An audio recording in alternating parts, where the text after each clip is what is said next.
안녕하세요.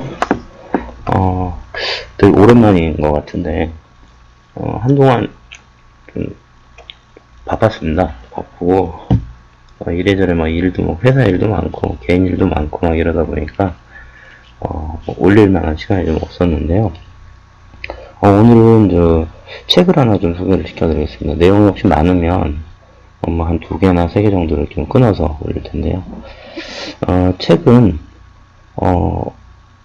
이렇게 책장을 정리하다 보니까 안 읽었던 책이 하나 있더라고요. 왜 이 책을 내가 산 기억도 없고, 왜 이 책이 책장에 꽂혀 있는지, 영문을 알 수 없는 책이 하나 있었는데, 어쨌든, 이걸 한번 있으니까 한번 빨리 읽고, 저 이제 개인적으로 책을 많이 보관을 안 하려고 그래요. 그래서 책을 이렇게 읽고 나면, 뭔가 어디다 기록을 남겨놓고 그냥 책을 처분하려고 막 하거든요. 빨리 읽고 처분하자.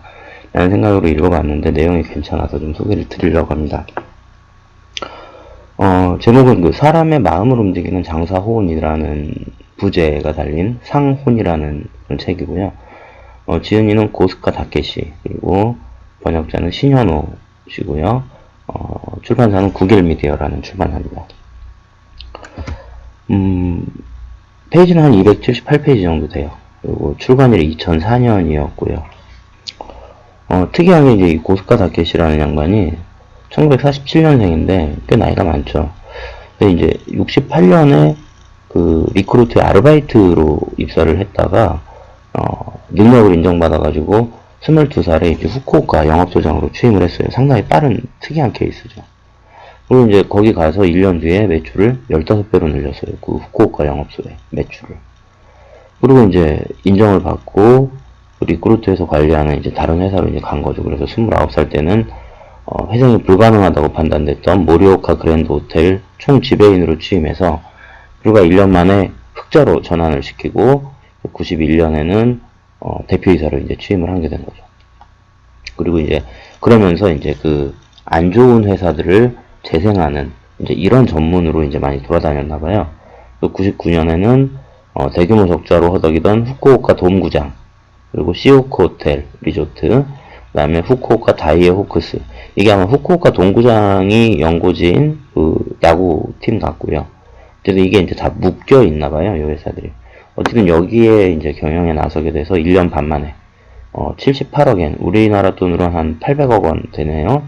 그런 경영 적자를 3억엔으로 축소를 했다는 거죠. 그러면서 이제 재건의 달인이라는 별명을 얻게 됐고, 여러 가지 책들, 회사 재건에 대한 전략책, 그리고 개인의 어떤 개발에 대한 책, 이런 책도 이제 많이 썼었다고 그래요. 개인적으로 이제 개인들이 보통 이런 책 쓸 때는 목적이 있기 때문에 이제 잘 소개를 안 하려고 하는데, 특히나 이제 예전에 제가 소개해드렸던 그 고수의 생각법인가, 그 조은현 씨가 썼던 책 있잖아요. 그 책을 올리고서 그 뒤에 이제 새누리당 비례로 나왔잖아요. 그래서 이런 거에 이용당하면 안 되지라는 생각도 있고, 또 읽고 나면 또 그 연배는 너무 꼰대들이 많아서 그랬는데, 다행히도 이 양반은 그런 꼰대 양반은 아닌 것 같아서 내용을 좀 소개를 좀 드리겠습니다. 책은요 1장부터 4장까지 되어 있습니다. 그래서 1장은 장사의 원점으로 되돌아가라 라고 하는 게 한 50페이지, 그 다음에 2장은 다른 사람의 능력을 활용하기 위한 철칙, 요게 한 100페이지 정도 되고요. 그 다음에 3장이 이제 친화에 대한 부분, 친화의 달인이 되어라, 요게 한 60페이지. 그 다음에 50페이지 되네. 그 다음에 4장이 이제 경영의 사활이 상온에 달려 있다라는 내용으로 이것도 한 50페이지 이제 이렇게 구성이 되어 있습니다. 일단 각 장별로 목차와 이제 새길만한 내용들, 이게 이제 읽으면서 제가 내가 좀 몰랐던 부분이다, 그리고 이 내용은 좀 알 필요가 있겠구나라고 생각되는 부분들을 좀 이렇게 다 집어넣어 봤습니다. 하나씩 좀 말씀을 드릴게요. 그래서 이제 요거는 좀 잘라서 좀 할 수도 있겠는데, 자, 장사의 원점으로 되돌아가라라는 부분에서요, 여러 가지 이제 각각의 내용들이 나오죠. 자, 능력을 발휘하기 위해서는 장사원을 일깨워야 한다. 여기서 이제 좀 눈에 들어왔던 거는, 장사란 모름지기, 사람의 마음을 헤아릴 줄 아는 게 무엇보다 중요하다고 생각해왔다. 그리고 나는 직원들이 함께 참여하도록 하려면 어떻게 해야 할까를 궁리하는 게 경영자인 내가 해야 할 일이라고 생각했다. 결국 직원들의 마음을 사로잡아서 그들의 능력을 최대한 발휘할 수 있도록 하려면 그들의 상혼을 일깨워줄 필요가 있다. 라는 문구가 이제 눈에 들어왔고요. 그 다음에 이제 장사란 상대방에게 가치를 제공하는 일이다. 라는 챕터가 있습니다. 상대방에게 편의를 제공해서 우월감을 가질 수 있도록 하는 것이 장사의 근본이다라고 이야기를 하고 있습니다. 이거 되게 생소한 표현이었어요. 근데 가만히 생각해보면 맞는 표현이더라고요. 사람들은 누구나 빚을 안겨준 사람에게는 가급적 가까이 가지 않으려는 속성이 있기 때문에 반대로 상대방에게 받을 빚이 있다고 생각하면 의외로 쉽게 다가온다는 겁니다. 이런 걸 잘 이용하라는 거죠. 그 다음에 그 외의 챕터로 고객은 이유나 이치가 아니라 정으로 구매한다. 그 다음에 푸주간 주인의 장사 요령 이런 게 있는데 여기서는 크게 눈에 띄는 구절은 없었고요. 그 다음에 남의 돈을 쓰게 한 일로 죄의식을 갖지 말라라고 하는 챕터에서는요. 돈을 버는 것은 단지 행위의 결과일 뿐이고 사람은 돈을 사용함으로써 기쁨을 느끼는 것이다. 약간 생소하죠. 돈을 모으는 이유는 일이 닥쳤을 때 쓰기 위해서다. 즉 진정한 목적은 사용하는 데 있다는 것이다. 예를 들어서 1000엔짜리 넥타이도 30,000엔짜리 넥타이도 본래 그 기능은 같다. 하지만 1000엔짜리 넥타이보다는 30,000엔짜리 넥타이를 맬 때 더 큰 기쁨을 얻을 수 있다. 다만 지니고 있는 돈의 형편에 따라서 구매 여부를 결정하는 것이다. 아까운가? 아깝지 않은가? 달리 사야 할 물건이 있는가? 없는가? 그래서 그 돈을 쓴 거는 그 사람의 가치를 그 사람이 그렇게 판단을 한 거지 그걸 가지고 내가 저 사람한테 잘못 팔았나 이런 생각을 할 필요가 없다는 겁니다. 그 다음에 가격을 할인하기보다는 부가가치를 높여라. 이런 그냥 같은 내용이고요. 자, 재구매자란 새로운 고객을 만들어내는 사람이다 라는 거죠. 고객이란 참으로 묘해서 확실하게 만족을 얻을 수 있는 곳이라면 기다림도 당연하게 받아들이고 필요할 때는 예약을 해서라도 찾아가려고 한다. 고객을 파악하여 서비스하라. 자, 호텔의 결혼 피로연을 보면 항상 상석에 앉은 주빈들만 한 대를 받는다. 그러나 정성을 다한 서비스는 누구한테 해야 할까? 신랑 신부의 친구들을 주목해야 된다. 주빈들은 앞으로 결혼식을 올릴 일이 없지 않은가? 일이란 노력하는 모습을 남에게 보이는 것이다. 자, 당시 내가 깨달은 것은 일이란 노력하기에 앞서 노력하는 모습을 상대방에게 보여야 한다는 사실이었다. 인간은 자신의 눈으로 직접 보고 나서 감동하므로 노력하는 모습을 보이지 않는 것보다는 보이는 편이 낫다고 생각하게 됐던 것이다. 물건을 팔기에 앞서 먼저 가치를 밝혀라. 이런 챕터도 있고요. 자, 그 다음에 두 번째 장이죠. 다른 사람의 능력을 활용하기 위한 철칙. 다른 사람의 능력을 어떻게 활용할 수 있을까? 자, 챕터. 비효율적인 일에 기회가 숨어 있다. 꼭 해야만 하는 일보다는 하면 즐거운 일을 해라. 사람들은 대부분 하면 즐거운 일은 경우가 아니라든가 사적인 일이라고 해서 꼭 해야만 하는 일, 즉 의무를 우선하는 경향이 있다. 여기서는 친구를 접대하는 일을 예로 들고 있지만 하면 즐거운 일에는 사실 수많은 사업 기회가 감춰져 있을 때가 많다. 비효율적인 곳에 새로운 만남이나 기회, 즉 효과적인 일이 감춰져 있다는 것이 나의 지론이다. 이런 문구가 좀 특이하게 좀 다가왔습니다. 그 다음에 챕터 이익을 올리는 일은 행복을 느끼기 위한 수단일 뿐이다. 하면 즐거운 일을 하려면 염두에 두어야 할 두 가지 난관이 있다는 거죠. 하나는 꼭 해야만 하는 일을 희생해야 된다는 거고 다른 하나는 자기의 시간을 투여하지 않으면 불가능하다는 겁니다. 자, 이런 이유에서 즐겁게 일할 수 있는 환경을 만드는 게 중요한 의미를 갖는다는 거죠. 하면 즐거운 일을 하려면 희생이 뒤따르기 마련이지만 그 일을 하면 반드시 자기 기분이 상쾌해진다는 것을 회사 전체가 공통된 인식으로 받아들일 수 있도록 해야 한다. 이게 이제 경영자가 해야 될 일이라는 겁니다. 이익을 올리는 일은 회사 조직에서 직원들이 행복을 느끼게 하기 위한 수단일 따름이다. 약간 좀 바람직한 관점인데 생소한 관점이죠. 자, 이익을 올린다는 수단이 목적으로 변질되면 기업 존속의 의미는 사라져버린다고 봐도 무방하다. 그리고 기업이 지역사회에서 도움을 주는 존재로 인정받을 때 비로소 기업은 존속 의미를 가질 수 있다. 아울러 새로운 사업 기회도 생겨나는 것이다. 딱 일본적인 어떤 기업 문화인 것 같아요. 그 다음에 챕터 고객과 일체감을 갖는 공통의 언어를 찾아라. 자, 피로연이라는 상품을 팔아야 한다고 하자. 사람들은 필요한 말고도 그 돈으로 저금을 한다든지 해외여행을 하겠다고 말하는 사람도 있을 것이다. 따라서 필요현을 판다는 자세로만 대응하려 들면 왜 필요현을 하는가 하는 질문에 아무런 답변도 할 수가 없다. 우리와 고객이 행복을 느끼기 위해서 라고 하는 공통의 언어를 가지고 같은 방향으로 나아가고 있다는 사실을 전달하는 것이 결혼하는 사람이 필요현을 하겠다는 결정을 내리도록 하는데 큰 효과를 발휘할 수 있다. 공통의 언어가 행복을 느끼기 위해서 필요현을 해야 된다라는 거죠. 여기에서 출발해야 이 영업이 된다는 거죠. 나는 고객과 일체감을 갖는 공통의 언어를 찾아낼 때 비로소 고객의 처지에 서서 마음으로 우러나오는 서비스를 제공할 수 있다고 본다. 그러니까 가치를 중요시해야 된다는 의미가 좀 들어있는 것 같아요. 그 다음에 챕터 no를 말하면서도 yes로 받아들이게 하는 기술. 성수기 때 필요한 예약 시 그날은 예약이 꽉 찼습니다 하고 무미건조하게 대답하는 건 너무 노골적이다. 아무리 죄송합니다만 꽉 찼습니다 불가능합니다 라고 얘기하겠죠. 죄송합니다만을 붙이더라도 고객의 불쾌감이 쉽게 가시지 않을 것이다. 자, 이 호텔을 선택해준 마음에 최대한 보답하기 위해서는 no라고 말해야 할 때도 yes라고 말할 수 있는 요소를 보태지 않으면 안 된다. 자, 몇 월 며칠이시라고요? 네, 그리고 참고로 여쭙겠습니다만 제2 희망일은 언제인가요? 이렇게 제2, 제3의 희망일을 물어본 다음에 단 한 번에 대답해 드린다는 느낌을 전달해야 된다. 그리고 예약이 꽉 차 있다는 사실을 알면서도 그날은 예약이 꽉 차 있는데 혹시 취소하신 분이 계실지도 모르니까 잠깐만 기다리십시오 하고 응대하는 것도 상대방에게 좋은 인상을 남기는 방법 가운데 하나다. 이런 방법들은 고객 입장에서 최대한 애쓰고 있다는 느낌을 받게 할 수 있다. 그 다음에 이제 챕터 처음 10사람의 고객을 곧 1000명으로 늘리는 방법이라는 글에서는요. 적은 양이라도 계속 배로 늘려가면 나중에는 엄청난 숫자가 된다. 이처럼 배로 늘려가는 발상을 꼭 장사에 활용했으면 한다. 많은 사람을 모으면 커다란 성과를 올릴 수 있다. 사람 모으기는 다름 아닌 사람의 힘을 빌리는 일이라는 걸 명심해야 할 것이다. 즉 사람을 모으면 내가 노력하는 것 배 이상으로 그 사람들이 노력을 해준다라는 겁니다. 자, 그 다음에 챕터 선거의 득표 작전도 고객을 모으는 효과적인 수단이 될 수 있다. 여기서는요 어떤 거였냐면 이런 문구가 눈에 들어왔어요.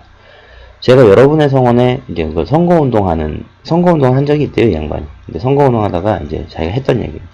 제가 여러분의 성원에 달리 보답을 해드린다면 선거법 위반이 됩니다. 따라서 제가 해드릴 수 있는 유일한 보답은 여러분에게 장래 일본의 도예요. 도지사, 현이죠. 현지사가 될지도 모르는 사람과 악수를 한 일이 있다는 기억을 남겨드리는 겁니다. 만약 여러분들이 저를 지사로 만들어주지 못하면 이거는 후보가 했던 얘기군요. 여러분들이 저를 지사로 만들어주지 못하면 여러분은 단지 젊은 아저씨와 악수를 했다는 기억만 남게 될 겁니다. 이렇게 얘기했던 좀 생경한 표현이죠. 사람들은 자신에게 이득이 되는 일을 할 때는 이득을 위해 움직인다는 평가를 받기 싫어서 주저하지만 반대로 손해를 보지 않는 일에는 발벗고 나서준다 라는 겁니다. 그 다음에 심리를 활용해서 사람관계를 이어가라. 이 챕터에선 눈에 띄는 문구가 없었고요. 하고 싶은 일을 하려면 질문을 적절히 활용하라. 이제 이 챕터에서는요. 단지 모르는 것을 알기 위해서 질문을 하려는 것은 아니었다. 내가 직접 몸으로 체험하기 위해서였다. 내가 하고 싶은 일과 관련된 질문을 함으로써 몸으로 직접 체험하기 위한 발판으로 삼고자 했던 것이다. 그리고 질문에 대답해준 사람에게 항상 감사의 말을 하는 것도 잊지 않았다. 그렇게 하면 정작 내가 그 일을 담당할 때 나를 도와주는 사람들이 많아진다. 그러니까 일을 하면서 주변 사람들한테 많이 물어보라는 겁니다.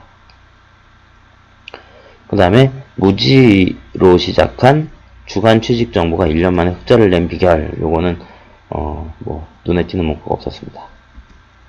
그 다음에 사람은 마음의 울림에 따라 움직인다라는 챕터에선 좋은 문구들이 많더라고요.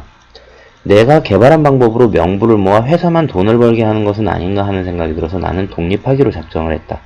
그래서 일단 회사에 사표를 냈다. 부장은 당연히 화를 냈다. 자네는 참으로 배은망덕한 사람이군. 회사에서 배운 일로 독립하려고 하다니. 그러나 나는 그런 욕이라도 듣는 편이 차라리 그만두기 쉽다고 생각하면서 무조건 고개를 숙이고 사표를 수리해주기만 기다렸다. 그때 애조의 사장이 등장했다. 난 잘됐다고 생각했다. 그한테 별의별 심한 욕설과 불평불만을 듣더라도 무조건 예 하면서 내 뜻을 관철시키기만 하면 될 테니까. 근데 느닷없이 애조의 씨는 눈물부터 흘리면서 이렇게 말하는 것이었다. 고스카, 사표를 걷어들일 수 없겠는가?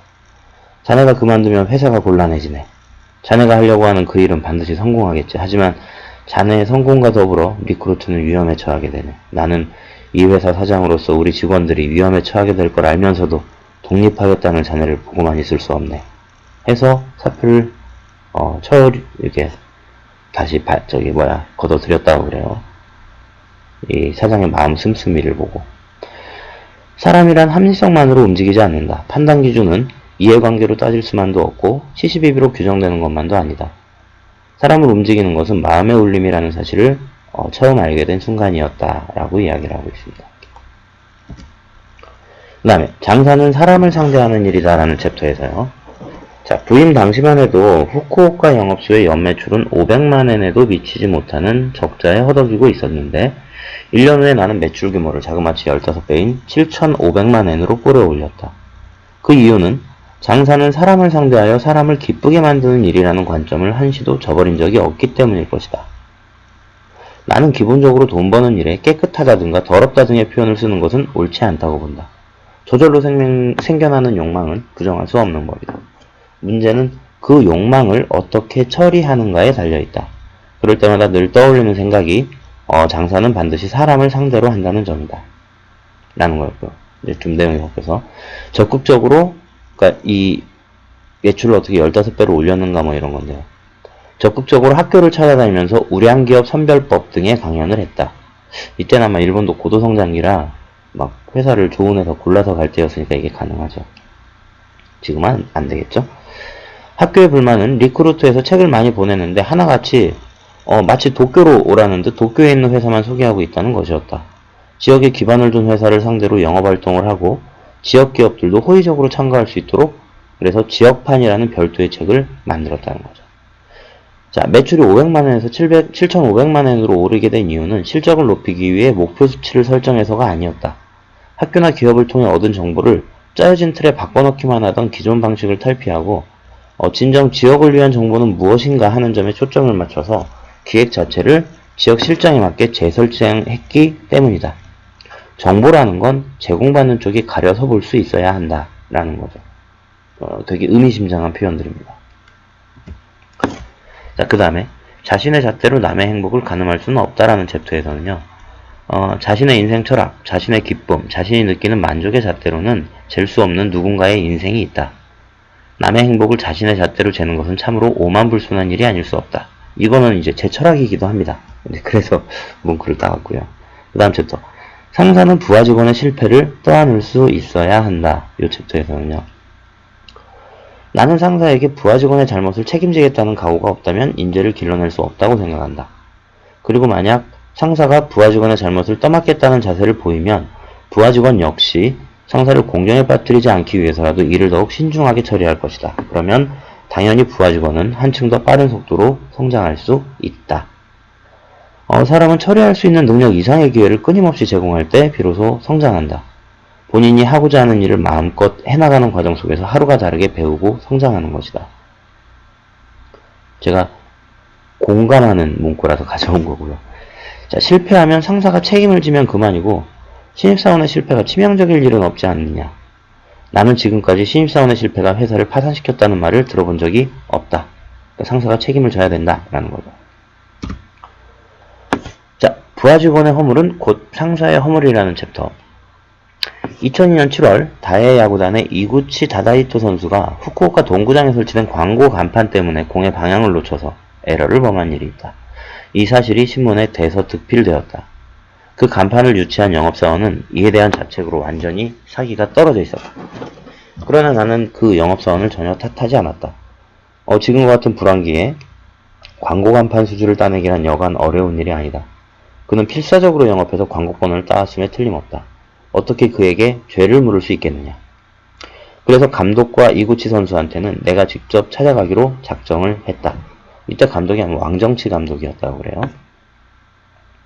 그래서 이제 사과를 했는데 이 감독이나 선수가 그걸 흔쾌히 받아들였다라고 합니다. 그리고 사장이 직접 오니까 이제 고마워했고 뭐 이제 그런 얘기고요. 잘 끝났다.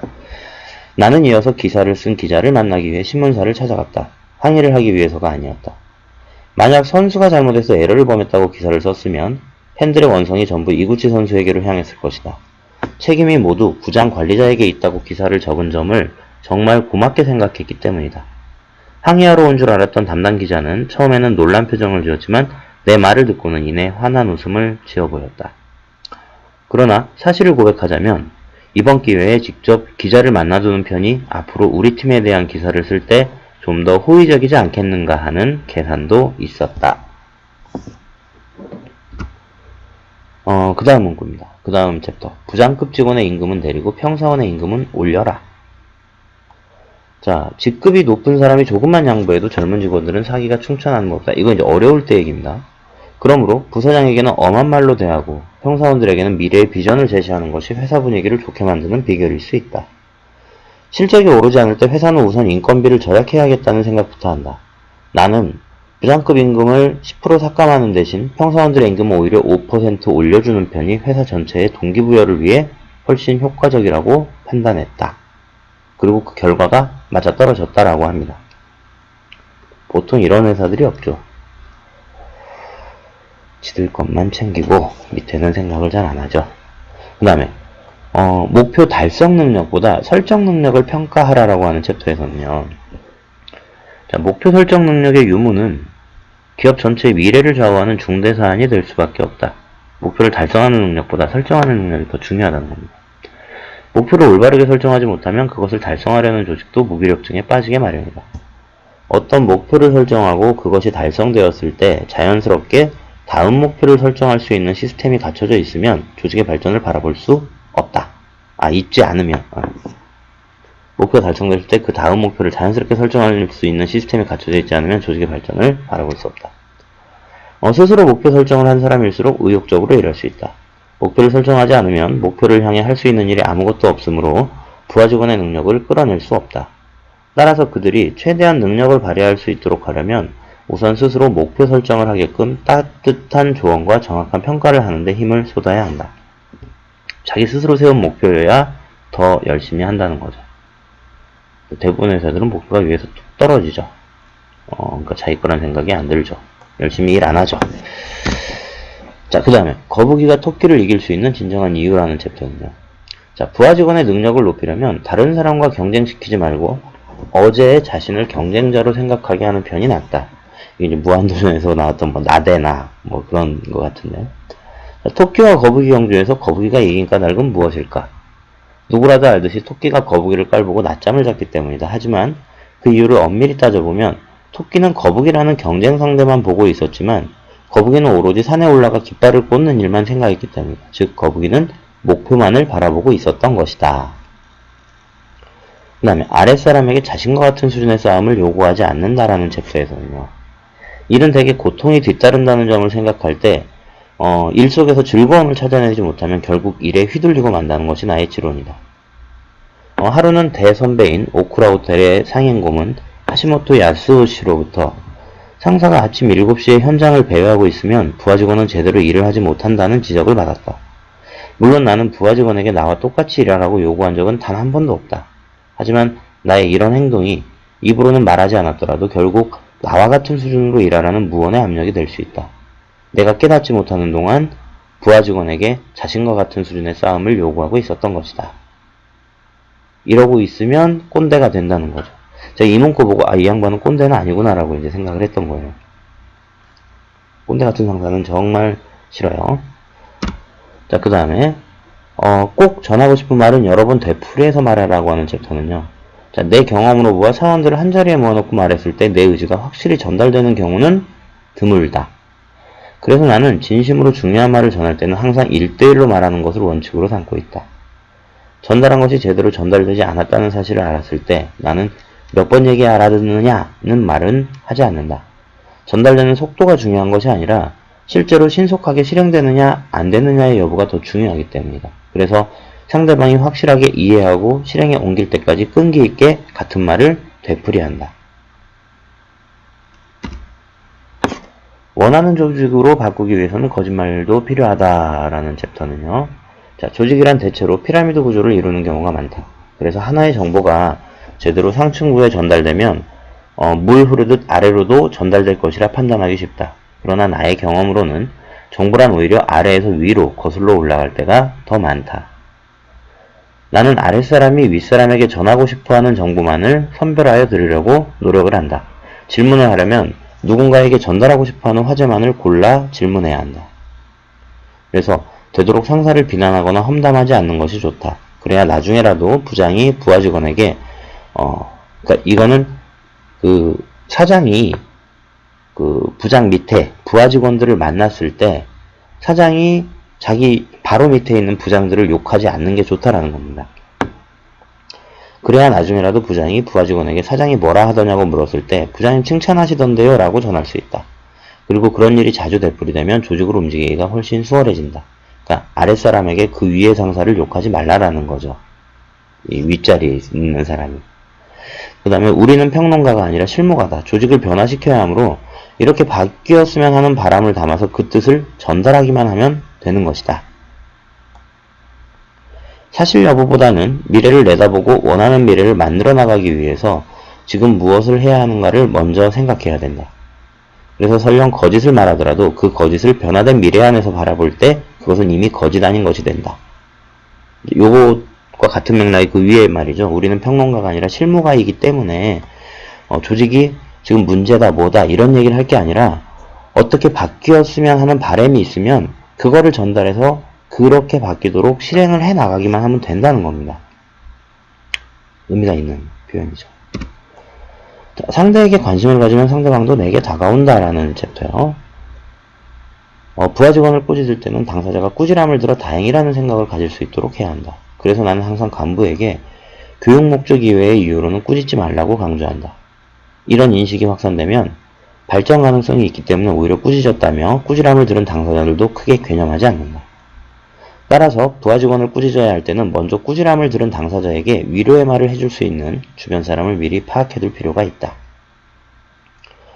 회사에서 벌어지는 일은 전 직원이 알아야 한다. 이 챕터는요. 꾸짖어야 할 때 꾸짖는 만큼 칭찬해야 할 때도 철저히 칭찬할 필요가 있다. 칭찬의 말을 늘어놓을 때는 절대로 인색해서는 안 된다. 어떤 회사든 간부 사원만이 아는 기업 비밀이 있게 마련인데 그러나 되도록 감추지 않고 모든 것을 개방한다는 원칙을 세워서 정보를 공유하는 편이 오히려 일 처리가 수월해지는 측면도 있다. 기회는 불평등하게 제공해도 무방하다라는 챕터예요. 상사가 할 일은 아랫사람에게 배움을 강요하는 것이 아니라 배우고자 하는 마음이 생기도록 적절한 환경을 만들어주는 일이다. 새로운 프로젝트를 추진할 때 전 직원들에게 똑같은 일을 시킬 필요는 없다. 그보다는 그 일을 하고 싶어하는 사람, 그 일이 적성에 맞는 사람을 기용하는 편이 훨씬 더 효율적이다. 능력 유무, 적성 여부를 따져보지도 않고 모든 사람을 일률적으로 취급하는 것을 평등이라고 해서 그렇게 한다면 그건 책임자의 역할을 포기하는 것이나 다름없다. 자, 젊은 사원이 품는 의문을 소홀히 할 수 없는 이유. 자, 경험 많고 숙련된 직원이 당연시 여기는 일도 젊은 직원의 눈에는 의문스럽게 비춰질 수 있으니 그것이 도약의 계기로 작용하는 경우도 있을 것이다. 만약에 젊은 직원이 물어보는데 그 의문에 명쾌하게 답변할 수 없는 일이라면 어딘가에 문제가 있다는 반증이다. 그 다음 스스로 실수를 깨닫게 하라. 자기 상식으로는 주의해야 할 일이라도 정작 그 일을 하는 사람은 자신이 아니라 상대방이다. 상대방에게는 당연히 상대방 나름의 상식이 있다. 그래서 나는 상대방이 하는 일이 내 상식에 벗어난다고 생각해도 우선은 왜? 라는 질문부터 하고 본다. 왜 그렇게 하는지, 그것이 무엇에 도움이 되는지 먼저 물어보는 것이다. 커뮤니케이션은 이런 상황에서 비로소 생겨난다. 일방적으로 주의를 주어서는 절대로 커뮤니케이션이 성립되지 않는다. 고민하는 상대방에게는 위로해주는 것만으로 충분하다. 여기서는요. 고민하는 상대방에게는 마음을 위로해주는 것으로 충분하다. 그런 다음 상대방이 스스로 행동할 수 있도록 약간의 방향만 제시하면 그만이다. 억지로 자기 생각을 강요해도 본인이 납득하지 않으면 아무 의미도 없다. 중요한 것은 상대방이 자기 스스로 생각할 수 있는 여건을 만들어주는 일이다. 그래서 나는 상담하러 온 사람의 인생은 그 사람 본인의 것이라는 자세를 견지하고 있다. 무슨 일이든 최종 결정권은 그 사람에게 있다. 이건 내가 다른 사람한테 고민 상담을 할 때도 마찬가지예요. 그 사람이 답을 줄 거라고 생각하면 안 됩니다. 자, 적대시하는 사람을 동료로 만드는 비결. 요거는 배경이 처음에 구조조정하러 갔잖아요. 그러니까 직원들이 이 사람을 좋아할 리가 없잖아요. 그 사람들 어쨌든 근데 이 사람이 인위적으로 구조조정을 했던 사람은 아니고 사람들이 마음을 바꿔가면서 일할 수 있도록 환경을 만들어주는 거였기 때문에 동료가 되지 않고서는 이 개선이 안 되는 거예요. 그렇게 자기를 적대시했던 사람들을 어떻게 동료로 만들 수 있었느냐. 나는 과거와 다른 사람은 바꿀 수 없고 바꿀 수 있는 건 오직 자기 자신과 미래뿐이라는 말을 자주 한다. 나의 이런 말을 듣고 그렇지 않습니다. 고스카 씨는 다른 사람도 바꾸고 있습니다. 하고 말하는 사람들이 종종 있다. 그럴 때마다 나는 이렇게 대답한다. 그 사람들은 나의 동료가 되었기 때문에 바뀌었던 겁니다. 라고. 그리고 앞서 얘기했던 여러 가지 내용들을 통해서 동료로 바꿨다는 거죠. 자, 그 다음에 제3자를 활용해서 상대방을 움직여라. 이거는 요 챕터의 내용보다는요, 그냥 앞에 나왔던 문구 얘기인데요. 많이 아는 얘기죠. 일본 전국시대의 인물 가운데 오다 노부나가는 울지 않는 새는 죽여버린다고 했고, 도쿠가와 이에야스는 덕청가경이죠. 임진왜란 때 우리나라에도 이게 침범했던 사람인데 울지 않으면 울 때까지 기다린다고 했고, 도요토미 히데요시는 수단과 방법을 가리지 않고 울게 만든다고 했다. 이게 이제 세 가지 방법이죠. 이 명장들의 세 가지. 그 다음에 설비 투자보다는 사람의 의식을 바꾸는데 돈을 써라. 자, 여기서는 설비 투자에 1, 2억엔의 비용이 드는 점을 생각하면 66명의 종업원 급료를 1만에 올리는 정도의 일은 아무것도 아니다. 잔업수당을 포함한들 1000만엔도 되지 않는 돈이다. 이렇게 해서라도 직원들의 사기를 진작시킬 수 있다면 그것으로 충분하다. 설비가 사람을 바꿔놓지는 못한다. 그래서 나는 설비 투자에 돈을 들이기보다는 직원들의 의식을 바꾸는데 돈을 써야 한다고 생각했다. 회계사무실에서 말하는 가동률이나 인건비 비율은 무시하고 사람의 사기를 높이는 데에만 사용해야 한다. 요새 이제 제가 고민하는 게 업무 몰입에 대한 걸 좀 고민하고 있는데, 이 양반이 썼던 책이 꽤 도움이 많이 됐어요. 이 내용들이. 그 다음에 부정적인 정보일수록 전 직원이 공유하도록 해라. 나는 부정적인 정보야말로 감추기보다는 샅샅이 공개하는 편이 낫다고 생각했다. 직원들이 회사의 실상을 자각하지 못하는 이유는 수치를 자세히 알려주지 않은 까닭도 있겠지만 그보다는 적자가 생겨난 배경을 모르기 때문이었다. 이게 이제 적자 생겨난 이유가 자기와 관계가 없다라고 생각한다는 거예요. 그러니까 적자가 나도 내가 열심히 해도 저 적자 못 메워, 이제 이런 생각이 있는데, 이제 숫자가 우리가 이만큼 적자입니다, 이 얘기가 중요한 게 아니라 이 적자가 여러분들이 이러이러해서 생겨났고 우리가 이렇게 하면 이 적자 메꿀 수 있습니다 라고 이제 그런 인식을 시켜줘야 된다는 거죠.